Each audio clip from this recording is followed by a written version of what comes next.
الحمد لله الذي هدانا بعبده المختار من دعانا إليه بالإذن وقد نادانا لبيك يا من دلنا وهدانا صلى عليك الله بارئك الذي بك يا مشفع خصنا وهدانا وانسد إلى أوصاف طه المجتبى واهدر لقلبك يمتلئ وجدانا اللهم صل وسلم على سيدنا محمد الفاتح لما أغلق والخاتم لما سبق ناصر الحق بالحق والهادي إلى صراطك المستقيم وعلى آله حق قدره ومقداره العظيم أما بعد.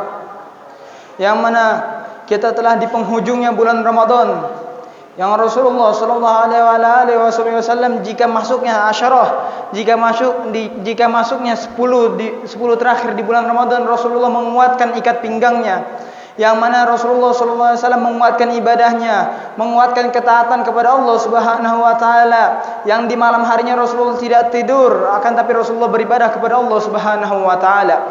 Ini Rasulullah pengikut kita, inilah Rasulullah contoh kita, inilah Rasulullah teladan kita, inilah Rasulullah panutan kita, yang mana Rasulullah sallallahu alaihi wasallam dosanya telah diampuni oleh Allah yang akan datang dan telah lalu. Tapi Rasulullah di setiap harinya masih meminta ampun kepada Allah Subhanahu wa taala. Sampai para sahabat bertanya kepada Rasulullah, "Ya Rasulullah, kenapa engkau minta ampunan kepada Allah sedangkan Allah telah mengampunkan dosa yang telah lalu dan yang telah datang?" Rasulullah bin afala akunu abdan syakura, apakah aku tidak menjadi hamba-hamba yang bersyukur kepada Allah Subhanahu wa taala? Maka dari itu, ketika kita telah mengaji, jika kita telah sholat, jika kita telah beribadah, kita jangan sombong ke orang. Kita nggak usah sombong kepada orang lain jika kita telah melakukan amal kebaikan. Bahkan ulama shalihin, salafun salih itu kaum ulama, kaum shalihin, mereka menutupkan amal-amal kebaikan mereka seperti kita menutupkan amal-amal kejelekan kita. Kita menutupkan aib-aib kita menutupkan dosa-dosa kita. Kita malu jika dosa kita dipandang orang. Kita malu jika aib kita ada orang lain tahu. Begitu juga ulama ketika mereka malu orang lain tahu mereka melakukan kebaikan. Saking mereka tidak mau dipuji oleh orang, saking mereka tidak mau orang-orang mengagumi mereka. Mereka nggak mau orang menghormati mereka, akan tapi mereka yang menginginkan kehormatan dari Allah Subhanahu wa taala. Inna akramakum indallahi atqakum. Allah memuliakan manusia itu bukan gara-gara kaya, bukan gara-gara ketampanannya, bukan gara-gara bajunya yang mahal, bukan gara-gara seluruh hal-hal duniawi, akan tapi Allah memuji manusia, Allah mengagungkan manusia gara-gara ketakwaan-Nya. Inna akramakum indallahi atqakum. Sesungguhnya yang Allah muliakan di antara kalian ketakwaan kalian. Jika kita bertakwa kepada Allah, niscaya Allah bakal nolongin kita. Mau masalah besar kecilnya pun kita, mau masalah banyak sedikit pun kita, Allah taala niscaya bakal nolongin. Wa may yattaqillahu yaj'al lahu makhraja wa yarzuquhu min haitsu la yahtasib. Jika kita bertakwa kepada Allah Subhanahu wa taala, Allah bakal menunjukkan arah keluar kita. Walaupun sahabat dan ulama para berkata, andai saja langit dan bumi itu terjepit, maka orang-orang bertakwa bakal dikasih jalan oleh Allah Subhanahu wa taala. Wa ja'alahu makhraja, bakal diberi jalan oleh Allah, jalan keluar masalahnya. Kita banyak masalah, kita banyak problem, kita sumpah, kita gini-gini. Bertakwalah kepada Allah Subhanahu wa taala. Jangan sekali-kali kita bermaksiat, jangan sekali-kali kita mandang yang buruk, jangan sekali-kali kita mandang orang dengan mandang keremehan. Kita pandang orang lebih mulia daripada kita. Yang mana diceritakan oleh Al-Imam Idrus, ketika Al-Imam Idrus menguji anaknya, "Wahai anakku, jika engkau lolos dari ulangan ini, jika engkau lolos dari perkataan ini, maka engkau boleh dakwah sekarang." Kemudian Imam Idrus nanya ke ayahnya, "Ujian apa wahai ayahku?" Kata Imam Idrus, "Sekarang engkau pergi ke pasar, terus lihat, jika engkau lebih mulia daripada orang-orang, maka engkau bakal lulus." Ketika ke pasar, Imam Idrus bertemu dengan seekor anjing. Kemudian Imam Idrus bilang, "Oh, berarti saya lebih mulia daripada anjing tersebut." Ketika Imam Idrus bilang beliau lebih mulia daripada anjing tersebut, dalam hatinya terberisik, "Enggak, ini anjing di akhirat enggak bakal dihisab oleh Allah. Bisa jadi Anda masuk neraka." Imam Idrus takut masuk neraka. Ini anjing di akhirat enggak bakal dihisab oleh Allah, bakal jadi pasir, hewan-hewan bakal jadi pasir. Tapi aku pasti dihisab oleh Allah. Aku takut ketika aku dihisab, dosa aku lebih banyak, maka aku masuk neraka. Ini anjing lebih bagus dari aku. Kemudian ketika berjalan ketemu perempuan ahli zina, yang habis zina. Imam Idrus bilang, "Oh, ini orang habis zina, habis jual badan, habis jual harga dirinya." Imam Idris bilang, mungkin aku lebih mulia daripada dia. Terbisik dalam hatinya lagi, enggak. Orang ini lebih mulia daripada aku. Mungkin ini orang keluar dari pasar tobat, aku keluar dari pasar mungkin bermaksiat kepada Allah. Takut. Berjalan lagi ketemu orang gila yang lagi telanjang. Terbisik dalam hatinya, aku lebih mulia daripada dia. Kemudian ketika beliau bilang aku lebih mulia daripada dia, dalam hatinya lagi terbisik. Oh enggak, ini orang lebih mulia, mungkin habis ini tobat. Mungkin orang gila ini enggak ditulis oleh Allah Subhanahu wa taala dosa-dosanya.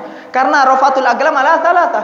Allah enggak bakal nulis dosa atas 3. Yang termasuk orang gila. Orang gila dosa-dosanya enggak bakal Allah tulis, tapi orang yang waras Allah tulis. La yajibu tarku haliman agal. Seperti salat. Salat wajib dilakukan bagi orang yang berakal, tapi orang yang berakal enggak wajib ngelakuin salat. Begitu juga orang gila enggak bakal ditulis. Maksiatnya enggak bakal ditulis, kesalahannya enggak bakal ditulis. Imam Idris bilang, "Oh, ini orang enggak bakal dihisap, tapi aku bakal hisap. Berarti aku paling hina di dunia ini." Imam Idris bilang. Datang ke ayahnya. Sang ayah bertanya, "Gimana wahai anakku, apakah engkau telah lulus dari ujian tersebut?" "Tidak ya ayahku.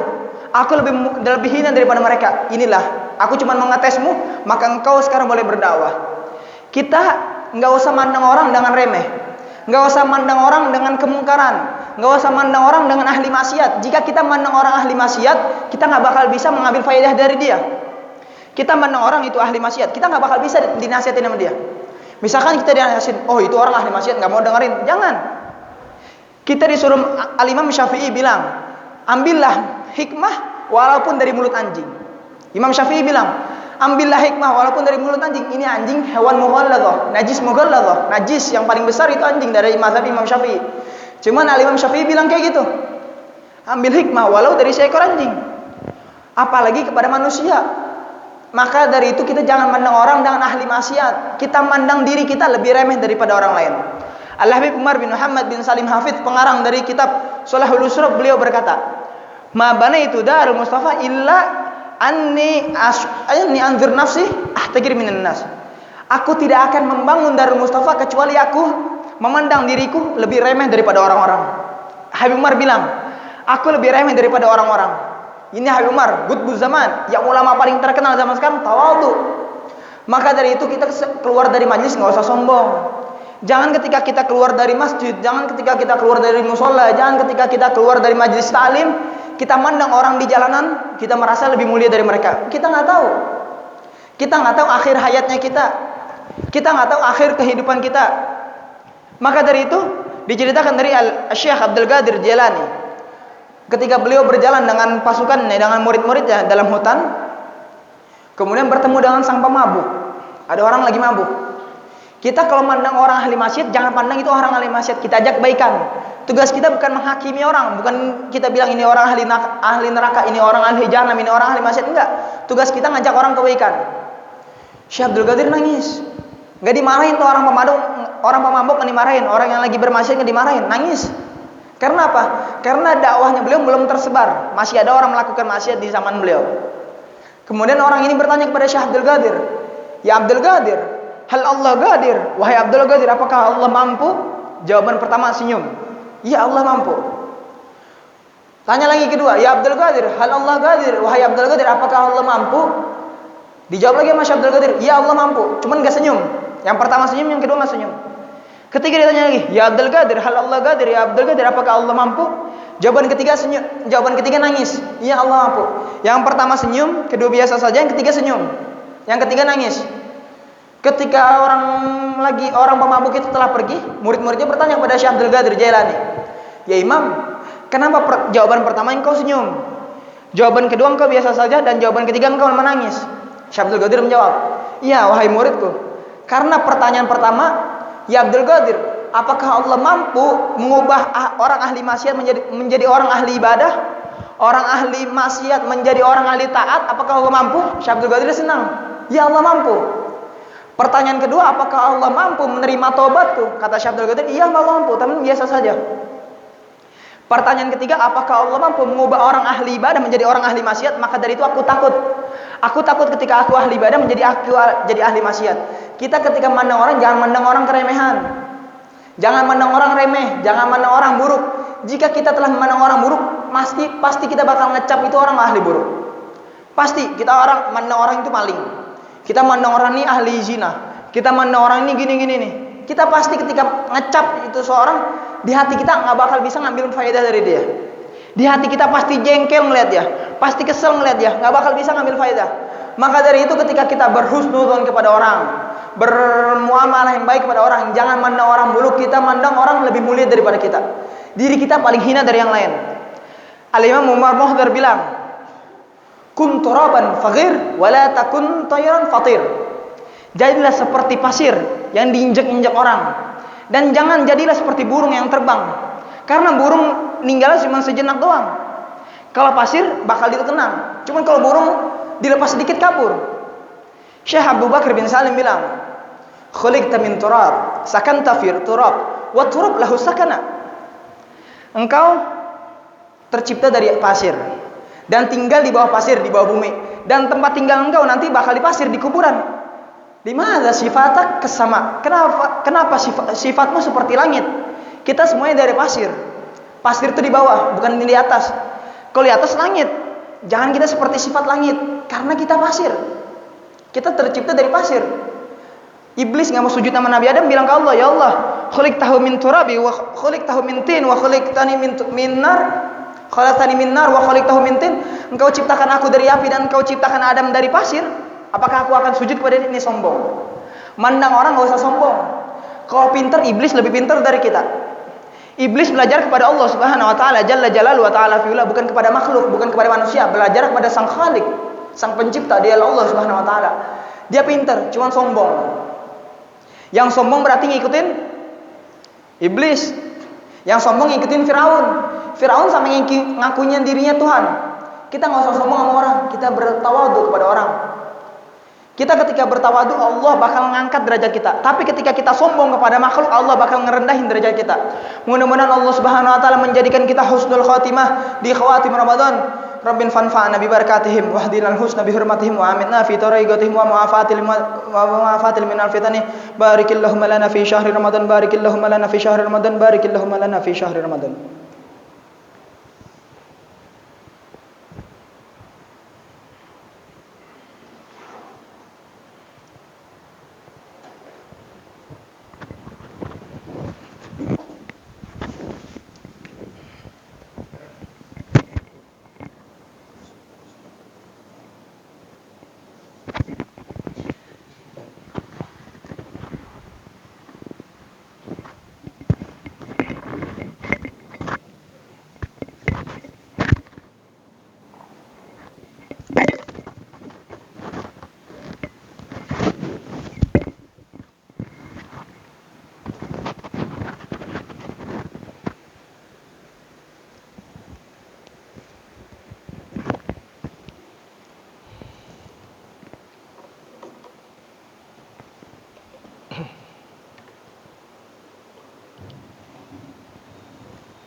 الفاتحة والقبول تمام لرسول الله حضرة سيدنا الرسول محمد صلى الله عليه وآله وصحبه وسلم ثم إلى حضرة حبيبنا عمر بن محمد بن سالم بن حبيب بن سالم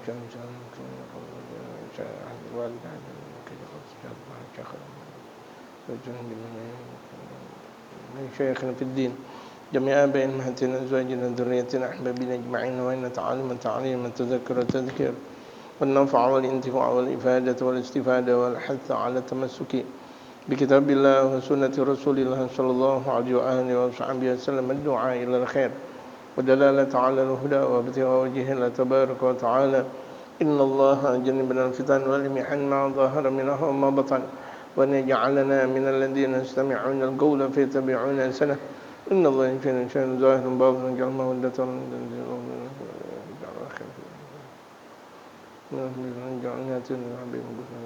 وإلى حضرة النبي المصطفى محمد صلى الله عليه وآله وصحبه وسلم الفاتحة.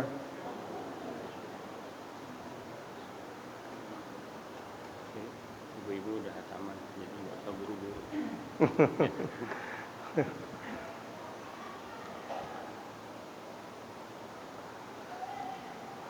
Bismillahirrahmanirrahim.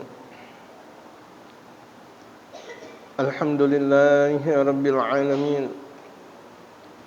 Wassalatu wassalamu ala asyrafil anbiya'i wal mursalin wa ala alihi wa sahbihi ajma'in amma ba'du. وقد قال المؤلف رحمه الله تعالى وأدام النفع به وبعلومه في الدارين آمين قال. Pembahasan kita masih pembahasan tentang daurul abawaini fit tarbiyah, peranan kedua orang tua dalam pendidikan. Bagaimana peranan kedua orang tua dalam mendidik anak. Di sini Al-Habib Umar berkata, awamil ta'thiri fit tarbiyati, faktor yang mempengaruhi dalam pendidikan. Apa nih faktor yang mempengaruhi dalam pendidikan?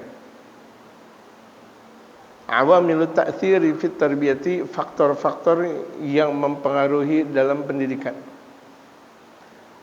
Al-muhimmatu fi hadhil khilafati, yang paling penting dalam khilafah, dalam kepemimpinan yang datang dari Allah Subhanahu wa taala ini, tata'allaqu bi yaumiyatikum, itu semuanya berkaitan dengan aktivitas harian kalian. Bagaimana harian kalian? Dalam harian kalian sesuaikah dalam sunnatul Rasul atau tidak? Ketika hariannya kalian sesuai dengan sunnatul Rasul, alhamdulillah. Kalau tidak sesuai dengan sunnatul Rasul, ini yang dikhawatirkan. Makanya banyak mereka para ulama-ulama saleh, kita perlu mempertahankan harian kita. Contohnya dalam kajian harian. Ya, dalam kajian harian itu justru yang harus didukung, pengajian-pengajian harian. Buat apa kalau kita membuat pengajian besar-besaran tapi habis itu selesai? Puluhan juta, ratusan juta, setelah itu selesai. Diibaratkan setelah mendapatkan hujan yang sangat besar, setelah itu tidak ada hujannya lagi. Jadi pertahankan dengan pengajian-pengajian harian. Kelihatannya sih santai pengajian harian, tapi itu sungguh sangat mempengaruhi dalam jiwa masyarakat. Kalau untuk kajian besar, tabligh akbar, kemudian juga maulid besar dan sebagainya, itu untuk siraman saja. Tapi untuk memperkuat, ini dia di harian biasa, Kamis, Jumat, Sabtu, Minggu, Senin, Selasa, Rabu dan sebagainya. Itu untuk sangat mempertahankan dan untuk memperkokoh iman dalam harian kita.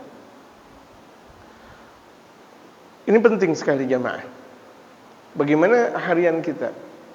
Jangan bisanya kita mampu untuk menjalankan tahunan, tapi kita tidak mampu menjalankan harian. Kan banyak orang kalau misalnya untuk tahunan, masya Allah, boleh dan sangat indah kita melakukan majelis besar. Boleh, tapi majelis yang kecil ini, yang rutinitas, itu yang harus lebih dipertahankan. Jangan sampai kita mengeluarkan duit banyak, kemudian pada akhirnya untuk majelis hariannya itu tahu-tahu nggak punya duit. Ini sangat disayangkan. Yang memperkuat dalam jiwa masyarakat itu yang harian jamaah sekalian. Kelihatan sedikit ya, paling yang hadir 5 orang, yang hadir 10 orang, yang hadir 15 orang. Justru itu memperkuat dan memperkokoh kekuatan masyarakat. Kalau cuma sekedar tadi yang saya katakan, walaupun yang hadir 1000, 2000, 3000, 4000, kecuali kalau misalnya sehariannya itu seperti itu juga, itu udah alhamdulillah, alhamdulillah. Itu kan cuma sekedar mode tahunan saja. Ya kan? Itu cuma sekedar mode tahunan saja. Jadi artinya kita mempunyai ketegasan, harian kita lakukan, bulanan kita lakukan, tahunan kita lakukan. Gitu. Itu konsep dasar dalam pendidikan jamaah sekalian. Yang tahunan, maulidan besar, surah mi'raj besar, tabligh akbar besar, jalankan bismillah. Tapi jangan lupakan yang hariannya. Gitu. Wa may yajri fi diyarikum, dan apa yang ada di rumah-rumah kalian. Itu dia, kita perhatikan istri kita, anak kita menjalankan sunnatul Rasul atau tidak. Betul-betul kita perhatikan anak kita, Masya Allah. Antara maghrib dan isya'nya, bagaimana HP anak kita.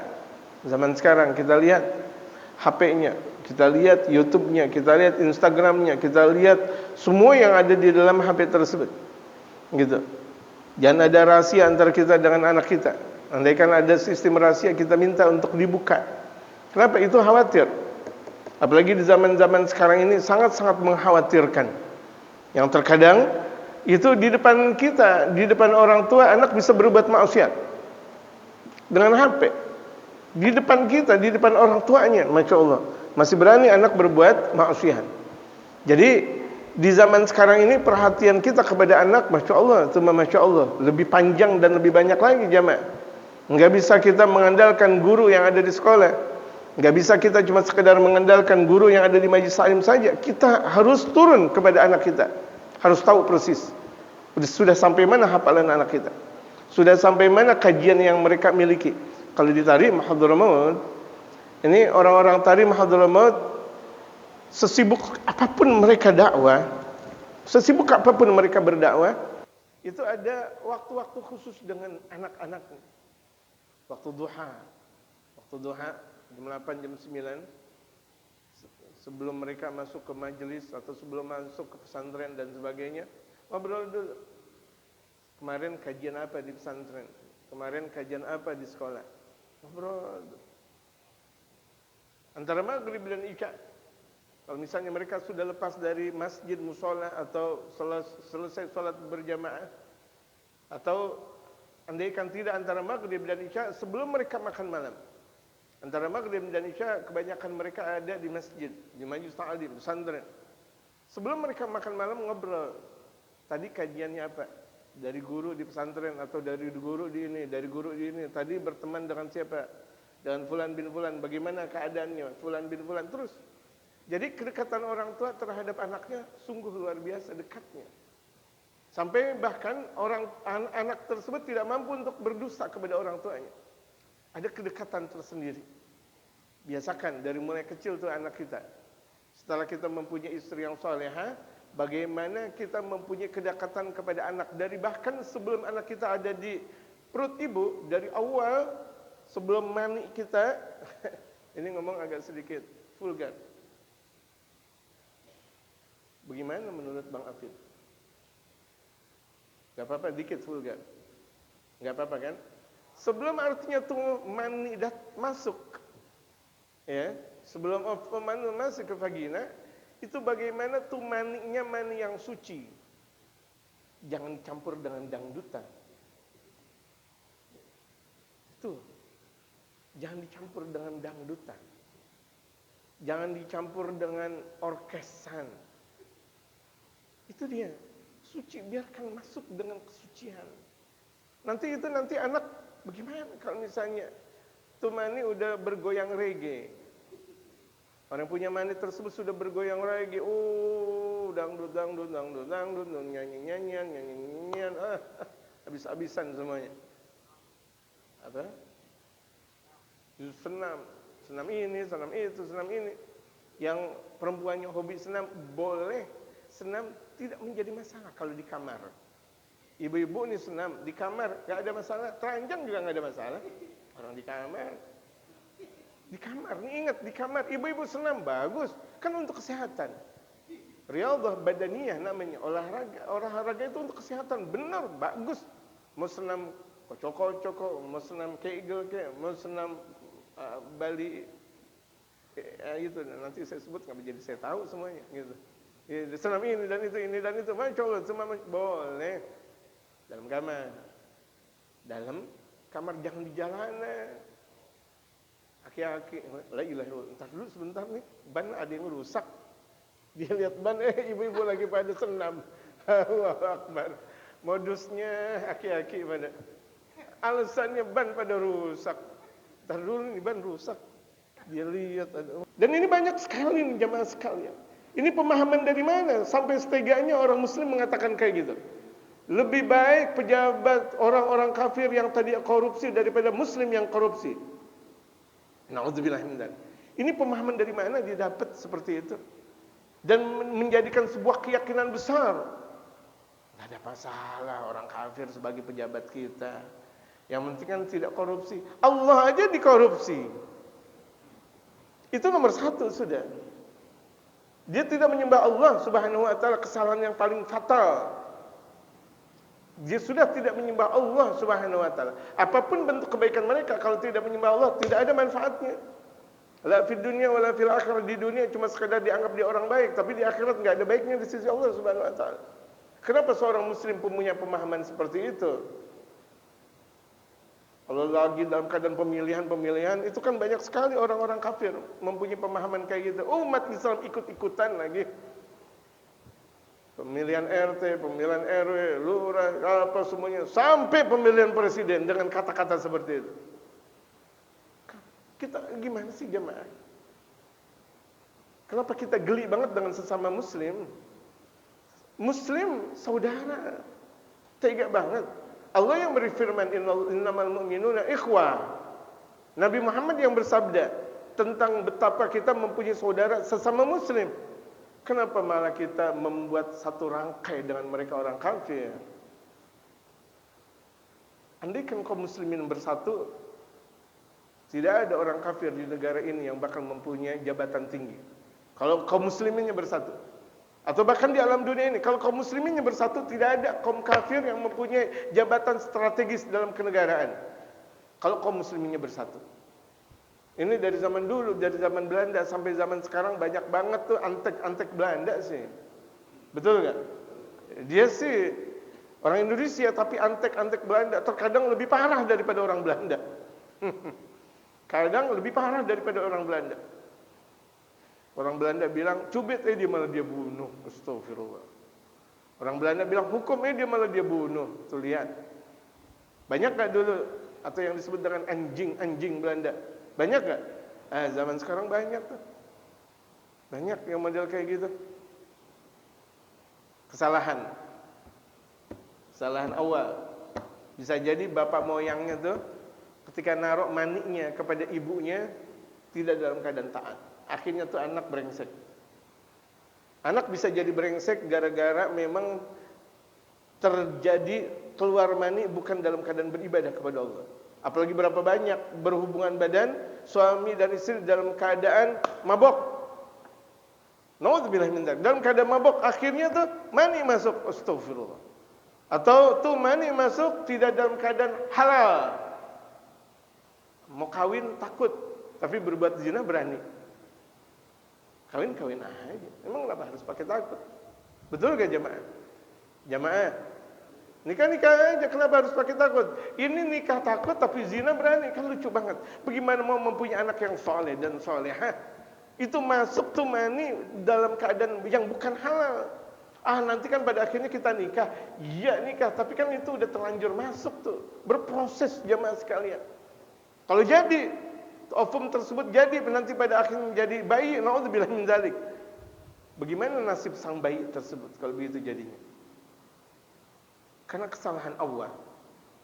Wa yaqulu jalla jalal, fala wa rabbika, demi Allah. La yu'minuna, mereka tidak disebut dengan beriman. Allah yang berfirman, mereka tidak disebut dengan beriman hatta yuhaqqimuka, sebelum mereka mengambil tahkim kepada engkau. Ya Rasulullah, sebelum mereka mengambil hukum engkau, fima syajara bainahum, apa yang terjadi di antara mereka. Zaman dulu tuh, sahabat Rasulullah, ada yang pernah ingkar kepada Rasulullah. Akhirnya Allah langsung berkomentar. Enggak disebut dengan beriman sebelum mengikuti Rasulullah. Zaman sekarang juga. Ini terkadang aneh. Muslim habis nikah, Allahumma ya Allah, tahu-tahu dangdutan dengan Allah Akbar. Akad nikahnya sih bagus banget, rapi. Langsung dong.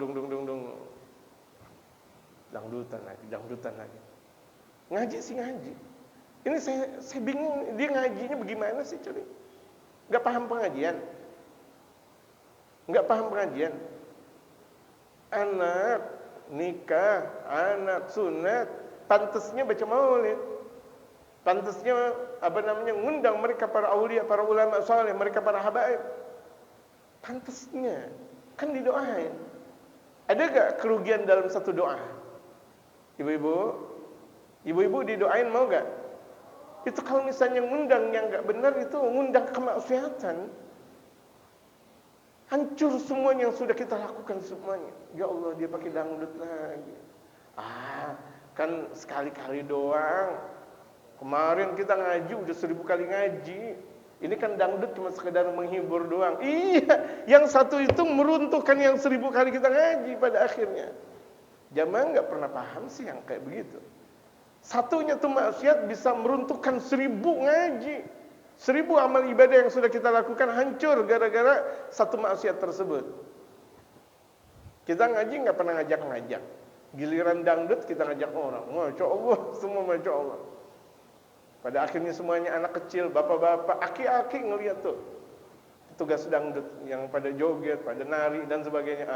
Gitu. Ada yang ngeces, ada yang apa semuanya. Astagfirullahaladzim. Baru pulang haji. Baru pulang ngaji. Pengurus masjid. Anaknya nikahan pakai dangdut. Otaknya ditaruh di mana jamaah sekalian? Saya tanya ini kepada jamaah, otaknya ditaruh di mana? Di paha atau di dengkul? Kalau begitu jadinya. Allahu Akbar. Kan itu membuat Rasulullah nangis jamaah. Orang-orang dulu nggak pernah ngadain kayak begitu-gitu. Orang dulu mau pindah rumah, maulid. Mau ini, maulid. Betul gak? Masih ngalamin gak? Rumah dipindah-pindahin, digotong-gotong. Saya masih ngalamin. Kalau rumah digotong, mau kemana? Pindah rumah. Astagfirullah. Digotong-gotong pakai apa namanya? Yang pakai bambu. Apa namanya? Rumah bambu yang digotong-gotong. Pindah rumah, dibaca maulid. Insyaallah. Sono apa namanya? Enggak enak terlalu bawah, nanti di atas. Nah, kalau kita sekarang merubah kayak gitu ya enggak bisa. Batu semuanya, Masya Allah. Baca maulid.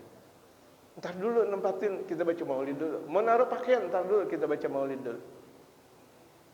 Atau tempo dulu, ntar dulu mau syekh samanan dulu, gitu lihat.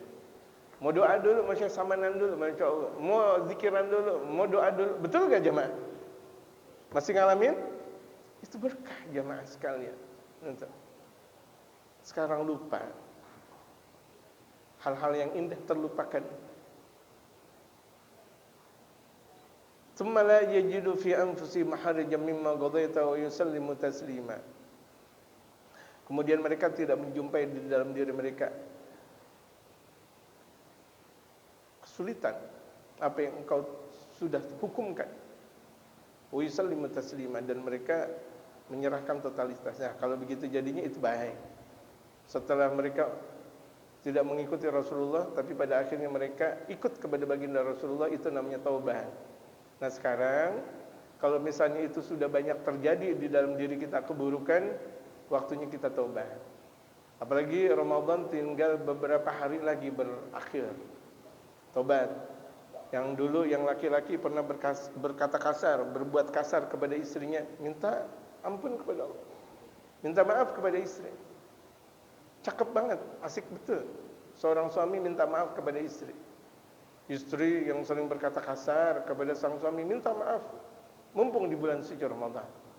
Anak yang sering durhaka kepada orang tuanya, minta maaf sama bapak dan ibunya. Sama, orang tuanya juga. Kalau misalnya tidak sesuai dengan aturan, minta maaf juga kepada anak. Apakah yang disebut dengan orang tua adalah otoriter? Tidak. Tetap kalau dia salah, minta maaf kepada anak. Anak pernah dijanji-janjiin beli sepeda, boro-boro sepeda. Gitu. Minta maaf kepada sang anak. Dengan tetangga, emang mau meninggal, minta maaf, salah. Kan belum Idul Fitri, minta maaf, salah. Tidak.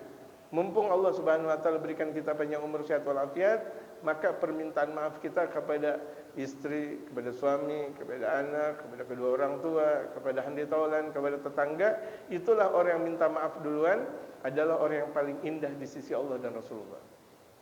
Jadi kalau kita bisa minta maaf duluan, apalagi sebelum Idul Fitri, itulah hakikat Idul Fitri insyaallah. Ya jemaah, agar Allah merubah tatanan rumah tangga kita sebagaimana tatanan rumah tangga Rasulullah. Niatin dari mulai sekarang. Jamaah sekalian, niatin kita membuat tatanan rumah tangga seperti tatanan rumah tangga Rasulullah. Dari mulai sekarang sebelum Ramadan berakhir. Nanti Syawal, kemudian Dzulqa'dah, Dzulhijjah, niatkan. Nanti insyaallah kalau saya sehat panjang umur, saya akan teruskan pengajian kita ini. Tadi kata Abdul Aziz, bagaimana tadi? Syawal kita mulai pengajian menurut jadwalnya. Ya. Menurut jadwalnya dan menurut jumlah bilangan halaman yang sudah kita bacain insyaallah. Jemaah sekalian, niat mau mengakhiri kitab ini tapi apalah daya tangan tak sampai. Saya niat betul. Tapi padahal saya udah coba dalam bacaan saya. Saya pikir nih jamaah paham, rupa-rupanya belum paham. Makanya penjelasan saya banyak jadi.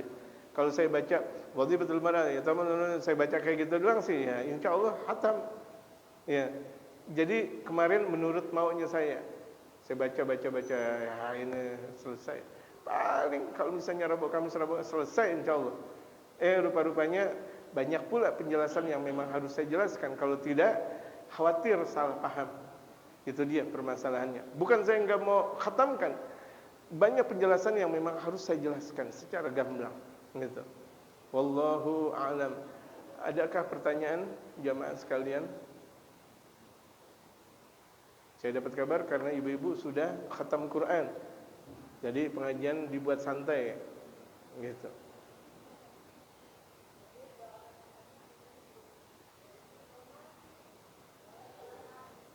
Kedengaran tidak terdengar. Doa semua anak-anak istiqomah.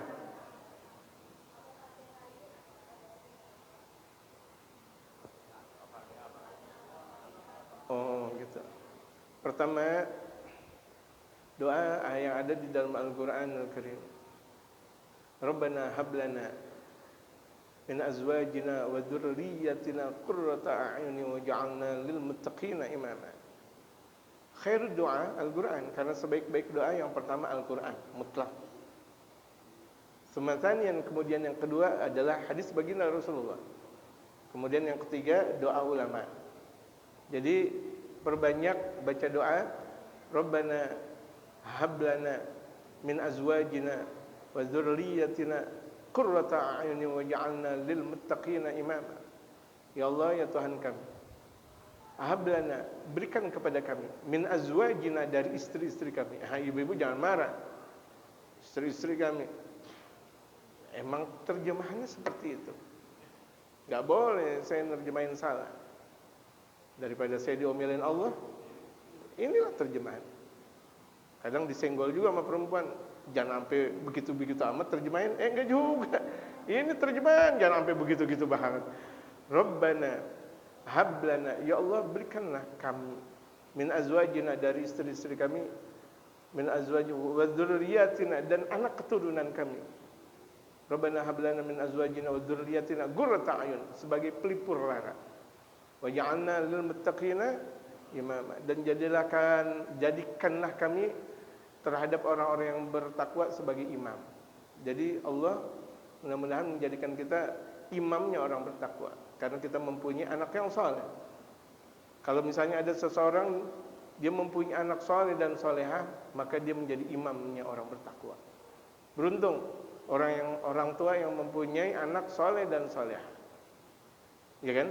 Beruntung sekali bisa mengimami anaknya, putra dan putri yang saleh dan salehah. Pertama, Allahumma ja'alna wa auladana salihin, alimin, amilin, mukhfirin, laka ala kulli syai'in qadir. Doa dari baginda Rasulullah.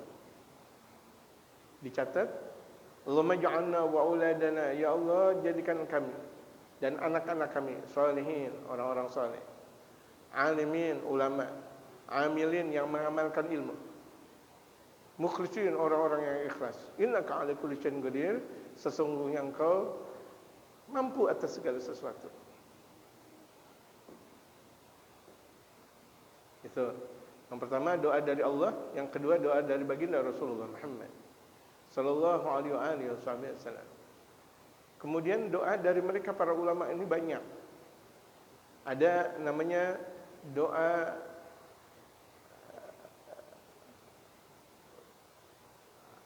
orang Sayyidina Luqmanul Hakim kepada anaknya. Ada doa Nabiullah Adam kepada putra dan putrinya. Ada doa mereka para awliya Allah, Syekh Abdul Qadir Al-Jilani. Ada doa Sayyidina Imam Al-Faqih Al-Muqaddam. Ada doa Sayyidina Imam Abdul Rahman Segaf. Ada doa Al-Imam Al-Habib Muhammad Al-Idrus, atau yang disebut dengan Habib Sa'ad. Itu doa untuk anak-anak agar menjadi anak yang saleh. Ada doa dari Al-Habib Umar, sang pengarang kitab ini, doa tentang anak-anak yang saleh, agar Allah jadikan kita anak saleh dan salihah. Pernah Muallim Syafi'i Azami ditanya oleh anak-anaknya, Jud, enak banget ya Jud, Guru Mughni, tahu kan Guru Mughni yang ada di Kuningan? Kuningan Jakarta, kata Subroto, bukan Kuningan Cirebon. Kenapa emang, kata Muallim Syafi'i Azami? Anak-anaknya jadi ulama semuanya.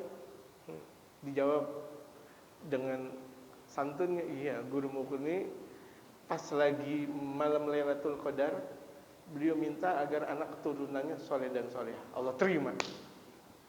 Allahumma ja'alna auladana salihin, alimin, amirin, muslimin, laka ala kulli syai'in. Pas itu malam Lailatul Qadar, Allah terima. Berapa banyak anak keturunannya Guru Mughni itu ulama-ulama. Itu kata Muallim Syafi'i Azami. Jadi kita ini bagaimana setiap malam minta kepada Allah agar anak keturunan kita saleh dan salehah. Bisa gak? Bisa. Mintanya dari kapan? Dari awal sampai akhir kan kita nggak tahu.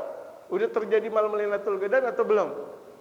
Kalau misalnya ntar malam baru minta, tahu-tahu Lailatul Qadar malam pertama Ramadan ya. Nah, beruntunglah orang yang memaksimalkan di bulan suci Ramadan dari awal sampai akhir.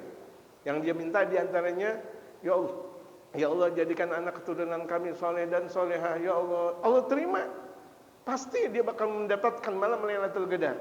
Dia tahu atau dia tidak tahu, dia terasa atau dia tidak terasa, kalau itu berpapasan dengan malam Lailatul Qadar, pasti anak keturunan soleh dan solehah. Kemudian di antara bagaimana anak kita bakal menjadi soleh dan solehah, itu di antaranya agungkan ulama. Agungkan ulama, agungkan ulama, bukan hormati ulama. Kalau hormati ulama cuma sekedar siap ngormatin doang. Tapi agungkan ulama. Saya mah tergantung guru deh. Nah itu ngagungin ulama. Saya tergantung tuan guru, saya tergantung ulama, saya tergantung guru saya. Kalau guru saya ngomong ini masih ikutin. Nah, itu namanya mengagungkan ulama. Bisa gak ibu? Bu, ibu-ibu tergantung guru, bisa gak?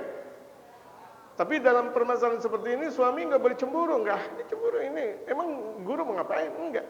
Artinya dia istislam segala urusan rumah tangganya kepada sang guru. Ini orang yang mengagungkan ulama. Dalam hadis baginda Rasulullah, maka anaknya insya Allah bakal jadi ulama, bakal jadi orang soleh dan solehah. Karena banyak orang, kebanyakan ulama bakal melahirkan ulama. Banyak, itu udah hal yang biasa. Ulama melahirkan ulama, ulama melahirkan ulama. Bagaikan singa, ya punya anak singa juga. Gak bakal mungkin singa mengeluarkan kucing. Lucu, ada singa ngeluarin kucing. Atau kucing bakal melahirkan singa.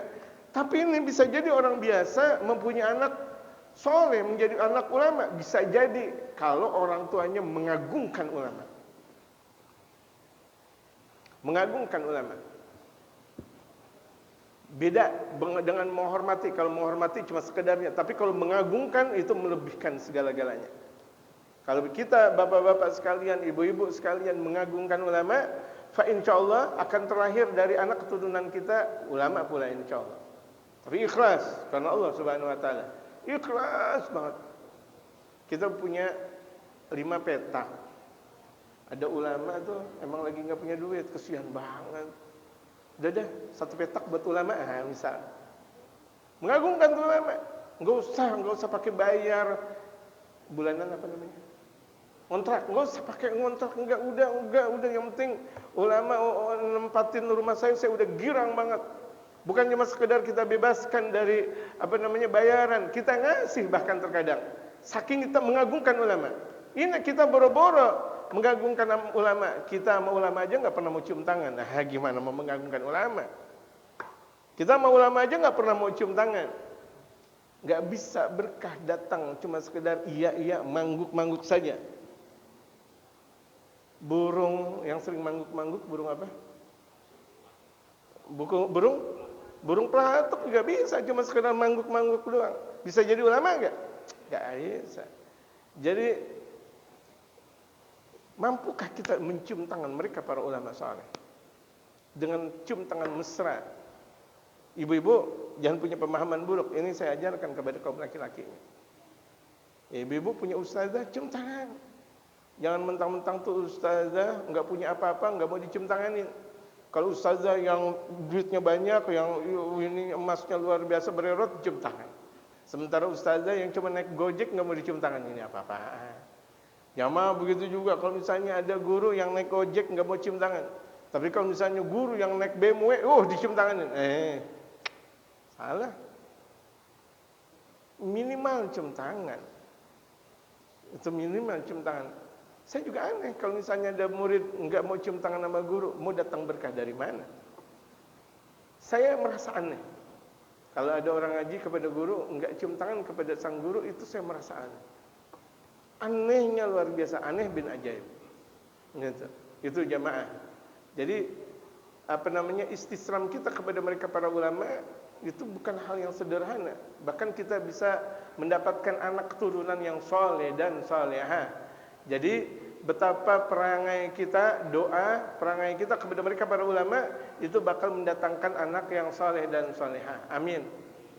Amin. Ya, berproses nanti insyaallah. Tapi istiqamah dan istiqamah lagi. Karena keberhasilan itu butuh dengan perjuangan yang melulu. Itu saja, wallahu a'lam. Jadi saya alhamdulillah